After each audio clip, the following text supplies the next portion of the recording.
Women's fashions are more than fabric, lace, and ribbons. In the clothing women wore and in the stories of their owners, we can trace the patterns of their culture, including how society viewed women and in turn how they viewed themselves. If you listen closely, the fabrics, lace, and ribbons can speak to you. This series explores the clothing and textile collection from Grinnell Historical Museum, a small museum located in Grinnell, Iowa. Edith Renfrow Smith stood at the podium on the Grinnell College campus in front of the graduating class of 2019 to accept an honorary Doctor of Humane Letters. A member of the class of 1937, she was the first Black woman to graduate from Grinnell College, and at 104, the oldest living graduate. As she graciously accepted the honor, she gave this piece of advice to the graduating students. Remember, take every opportunity to do your best, and I have done it, I hope. Edith Renfrow Smith's remarkable life has been a testament to taking every opportunity to do her best, a concept instilled in her from an early age by her mother. Edith was born in the summer of 1914 to Lee Augustus and Eva Craig Renfrow. She was the fifth of 6 children. In this small Midwestern town of Grinnell, Iowa, their family was one of the few African-American families in town at the time. And while their family did not escape the challenges and struggles of the Jim Crow era, her 3 sisters and 2 brothers were constantly guided by the strength of their parents and the wisdom of their mother, who encouraged them with these words: "There's nobody born better than you. They may have more money, they may have more clothes, they may be more beautiful or live in a better house, but no one is better than you."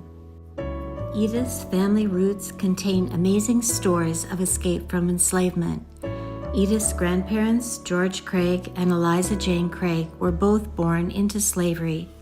Because of this, the Renfrow family understood the power of education, and it was a priority in their home. It's remarkable to consider that George and Eliza's daughter raised children who were all college graduates, and that their granddaughter Edith became the first Black woman to graduate from Grinnell College. Edith Renfrow Smith paved the way for Black women, both faculty and students, to succeed there. The newest Grinnell College Residence Hall, designed by renowned Ghanaian British architect Sir David Adjaye, will be named Renfrow Hall in her honor. Edith Renfrow Smith and her daughter Alice Frances Smith have donated several Renfrow family items to the Grinnell Historical Museum, including a quilt and wool afghan.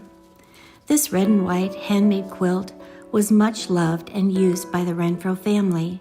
It is called a penny quilt and made from small squares of muslin on which stamped designs have been embroidered in red. The squares were then added to solid red and white triangles and arranged in a pattern called ocean waves. Penny squares were a popular item at local mercantile or general stores in the late 1800s to the 1920s. They were small white muslin blocks stamped with a design that usually depicted flowers, toys, children, animals, or nursery rhyme characters. The name comes from the fact that each block cost a penny. The embroidery was done with red cotton thread, which was popular at the time due to the availability of turkey red dye, which was color fast and inexpensive compared to silk thread. Red embroidery on white fabric was called red work and was a popular way to decorate household items like dresser scarves, napkins, and tea towels. Red work was often a way for young girls to practice their embroidery skills, and perhaps girls in the Renfrow family did just that with these penny squares.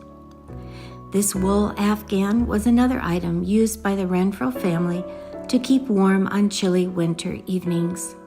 It is crocheted in a zigzag pattern using a variety of bright colors, separated by narrow lines of black and finished with decorative edges crocheted in red yarn.